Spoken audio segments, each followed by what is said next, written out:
Assalamualaikum warahmatullahi wabarakatuh. Selamat datang adik-adik di channel Ruang Kair bersama Kairvan yang seringkali dipanggil Kair ya.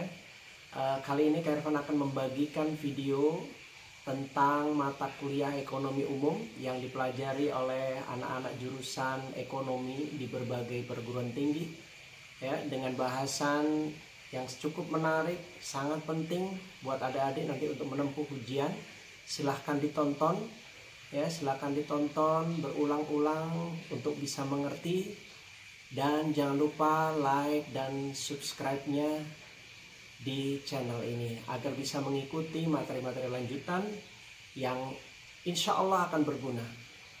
Dan Kair berpesan jangan dilihat bagaimana membuat videonya yang sederhana, tapi yang penting isi materinya berbobot dan berguna buat adik-adik sekalian. Oke adik-adik ya, sekarang kita akan membahas materi permintaan dan penawaran dalam praktek ya. Jadi bahasan pertama adalah kebijakan harga minimum.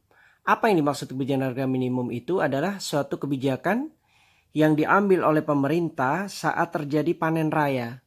Tujuannya apa? Untuk melindungi produsen dari harga yang terlalu rendah. Jadi karena di panen raya itu adalah barang melimpah, maka harga yang diterima produsen itu terlalu rendah. Terus apa yang dilakukan pemerintah? Maka pemerintah harus menetapkan harga di atas harga keseimbangan pasar. Jadi yang namanya harga minimum itu jangan terpancing bahwa karena minimum itu rendah. Justru salah. Harga minimum itu adalah karena untuk melindungi produsen dari harga rendah, maka konsumen itu tidak boleh membeli di bawah harga minimum tadi. Maka disebut harga minimum. Jadi harga minimum itu harus di atas keseimbangan, ya. Dan akibat kebijakan ini akan terjadi excess supply. Kenapa akan terjadi excess supply? Karena penetapan harga yang lebih tinggi dari harga pasar itu pasti akan direspon oleh produsen dengan menaikkan jumlah barang yang ditawarkan. Itu kan pasti adik-adik tahu ya, hukum penawaran, bahwa kalau harga pasar lebih tinggi maka jumlah yang ditawarkan lebih banyak. Tapi sebaliknya, ketika harga di atas harga pasar, maka konsumen akan mengurangi jumlah barang yang diminta. Nah, ini akan menjadi dilema bagi pemerintah. Karena saat dia menetapkan harga yang lebih tinggi, produsen menawarkannya banyak tapi konsumen nggak mau beli. Nah, agar kebijakan tersebut efektif, maka apa yang dilakukan pemerintah? Pemerintah harus membeli kelebihan excess supply tersebut. Dengan demikian, dalam kebijakan harga minimum, pemerintah itu berfungsi sebagai pembeli. Jadi nanti itu ada pertanyaan seperti itu. Fungsinya apa pemerintah dalam kebijakan harga minimum? Itu adalah sebagai pembeli. Nah, hal ini dapat digambarkan sebagai berikut ya. Hal ini dapat digambarkan sebagai berikut. Jadi dari gambar samping ini ada gambar demand, ada gambar supply ya. Nah, PE sama QE ini adalah keseimbangan pasar mula-mula. Jadi keseimbangan pasar mula-mula, titik keseimbangan. Nah, saat pemerintah menetapkan PMIN, maka apa yang terjadi? PMIN ini akan memotong demand di QD, dia akan memotong supply di QS. Nah, inilah yang disebut sebagai excess supply ya, ES. Jadi akan terjadi ES sebesar ini. Nah, ES ini akan berpengaruh pada keseimbangan permintaan dan penawaran. Nah, beberapa hal yang penting yang bisa diambil itu SK, surplus konsumen, dan surplus produsen pasti akan berubah. Nah, SK mula-mula itu diperoleh pada daerah FEPE. Nah, FEPE. Jadi SK itu kan daerah di atas harga, di bawah kurva demand. Harganya karena mula-mula berarti pakai PE dong. Nah, harga mula-mulanya itu adalah PE di bawah demand, di atas PE, berarti segitiga ini. Kalau surplus produsen mula-mula segitiga yang ini, karena definisi dari surplus produsen itu di bawah harga itu berarti di sini, di atas supply berarti ini, berarti segitiga ini. Ya. Nah, apa yang terjadi setelah kebijakan? Maka surplus produsen konsumen ini berubah. Nah, perubahan tadi kita pakai patokan PMIN.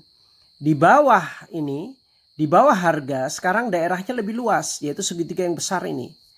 Karena kita patokannya supply, kalau produsen itu patokannya memotong supply di QS, berarti daerahnya P-nya sampai sini, dan ini daerahnya. Inilah SP setelah kebijakan. Nanti tinggal cari luasnya ya. Nah, SK setelah kebijakan, motongnya di KID. Motongnya di KID sampai KID ini, berarti di atas harga ini, di bawah demand, segitiga yang kecil ini ya. Nah, itu. Nah, kalau nanti ditanya, uang yang di pemerintah untuk membeli excess supply tadi mana uangnya? Dia akan membeli sebesar ini kan, dari KID ke QS. Dengan harga berapa? Dengan harga P-min dong, jelas, yang pasti. Dengan harga P-min. Nah, dengan harga P-min ini, dia akan membeli barang sebanyak ES ini. Berarti uang yang dikeluarkan itu adalah sebesar segi 4 ini. Jadi tinggal cari luasnya panjang kali lebar. Nah, pertanyaan yang lain lagi biasanya adalah penghasilan produsen dari konsumen. Suka ditanya. Jadi mana Kak penghasilan produsen dari konsumen? Penghasilan produsen konsumen itu ya tinggal gampang aja kita lihat gini. Dia konsumen membeli sebesar apa? Sebesar KID kan? KID itu selebar ini nih. Dengan harga P-min. Jadi seharga P-min. Berarti luas segi 4 inilah uang yang diperoleh produsen dari konsumen. Kalau yang segi 4 yang ini uang yang diperoleh produsen dari pemerintah. Jadi kalau ditanya penghasilan total dari produsen ya segede ini, total ini. Gitu ya. Oke. Nah, sekarang kita bahas tentang contoh soal kebijakan harga minimum. Di sini misalkan jika diketahui permintaan pasarnya KID 120 min P dan penawarannya QS min 30 plus 2P. Biasanya pertanyaan awal adalah tentukan harga dan keseimbangan pasar kan?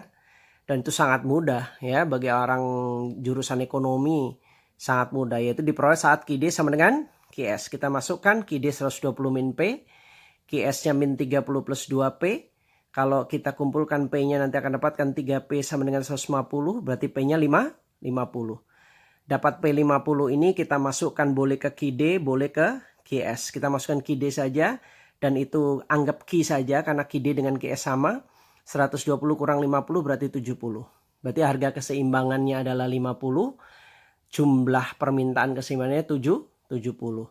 Nah, itu yang kalau ditanyakan harga dan keseimbangan. Kemudian yang berikutnya adalah biasanya tentukan SK dan SP saat keseimbangan. Untuk bisa memperoleh ini berarti wajib digambar dulu dong. Nah, menggambar QID ini sangat mudah ya. QID kan persamaannya ini kan 120 min P. Untuk menggambar biasanya masukin P-nya 0, berarti Q-nya 120. Dan ketika Q-nya 0 berarti P-nya 120. Berarti nanti ini Q-nya 120. Ya, Q-nya 120, P-nya 120 dihubungkan. Ya, QS juga begitu. QS-nya tadi min 30 plus 2P. Ini kalau P-nya dimasukin 0, Q-nya negatif. Ya, Q-nya negatif. Berarti ini enggak abaikan saja. Nah, yang kita perlu berarti gantian. Karena ini negatif, gantian Q-nya 0. Kalau Q-nya 0 berarti dapat P-nya 15. Berarti nanti ini kamu P-nya 15. Nah, begitu dapat P15 di sini. Karena kurva supply itu slope-nya positif, tinggal tarik saja. Dengan slope positif. Kita akan dapatkan ini. Ya, dari sini kita bisa tentukan SK. SK itu daerah di atas harga, di bawah demand. Berarti daerah segitiga ini. Nanti akan dapatkan SK itu setengah alas kali tinggi, berarti ini lebarnya 70, 120 min 50 kali 70 bagi 2, nanti akan dapatkan 2450. SP dengan cara yang sama, segitiga juga, segitiga siku-siku, alas kali tinggi, berarti ini 70 dikali ini selisih dari 50 kurang 15, ya, bagi 2, jadi dapatnya 1225, ya. Itu pertanyaan SK dan SP. Nah, pertanyaan lanjutannya adalah jika kondisi pasar dianggap panen raya dan pemerintah ini merasa harga tersebut terlalu rendah untuk produsen sehingga pemerintah menetapkan harga dengan selisih 20%. Nah, ini jangan terpancing sini ya. Selisih 20%. Biasanya kalau yang polos pasti mikirnya selisih itu dikurangi. Nah, ini kita lihat lanjutkan nih. Apa yang terjadi dan berapa besarnya? Pasti yang dimaksudkan yang terjadi di situ adalah excess supply. Nah, kita harus cari dulu harga minimumnya tadi. Harga minimum itu bisa diperoleh di atas PE. Sehingga apa? P-nya itu bisa diperoleh dari PE ditambah 20% dari PE tadi. Kenapa ditambah? Karena harga minimum itu di atas PE. Ingat ya, kalau maksimum di bawah PE. Nanti kita bahas di bahasan selanjutnya. Nah, kemudian kita masukkan angkanya, PE-nya tadi 50, ditambah 20% kali 50 dapatnya 60. Apa yang terjadi pada harga ini? Karena 60 itu di atas harga keseimbangan, maka terjadi excess supply.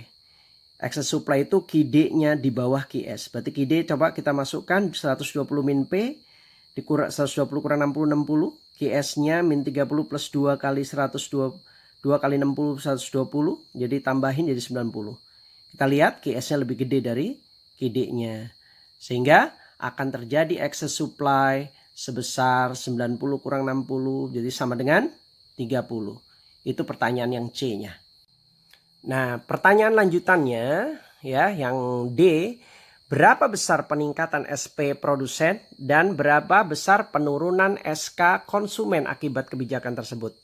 Maka kita gambar ya, kita gambar seperti penjelasan yang di materi sebelumnya. Ya, ini adalah PE, ini QE, ini Pmin. Dia akan menghasilkan QD 60, QS-nya 90. Ya, daerah-daerahnya akan tampak jelas di sini. Untuk mencari peningkatan SP, berarti kita harus cari SP setelah kebijakan. SP setelah kebijakan itu tadi dari Pmin ini, ya, daerah segitiga besar ini. Dan itu segitiga siku-siku juga, setengah alas kali tinggi. Ini alasnya ini 90. Tingginya berarti selisih 60 kurang 15. Berarti 60 kurang 15 kali 90 dibagi 2. Jadi sama dengan 2025. Begitu dapat SP setelah kebijakan, kenaikan SP itu pasti selisih dong. Dari SP mula-mula bandingkan SP akhir dikurang SP awal. Karena yang SP akhir besar dikurang yang kecil. Jadi 2025 dikurang 1225. Jadi dapatnya 800. Dengan cara yang sama, SK setelah kebijakan untuk menentukan penurunan surplus konsumen akibat kebijakan itu berarti kita cari SK setelah kebijakan dulu.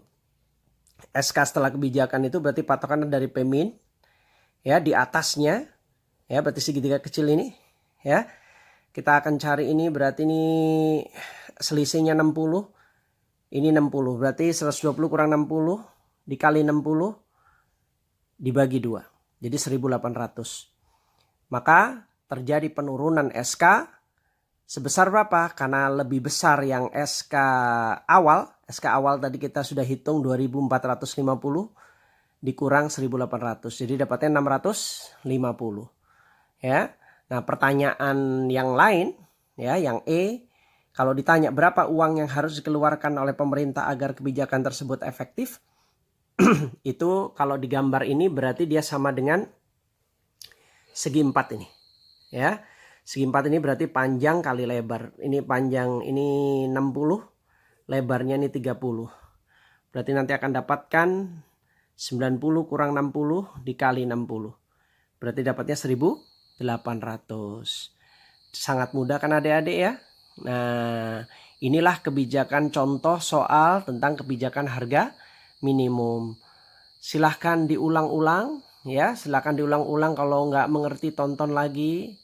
Ya, jangan lupa like dan subscribe-nya agar adik-adik bisa mengikuti materi lanjutan yang akan Kak Ir kasih berikutnya tentang kebijakan harga maksimum. Karena kebijakan harga maksimum jauh lebih sulit dan kompleks dibandingkan kebijakan harga minimum. Oke, sekian. Wassalamualaikum warahmatullahi wabarakatuh.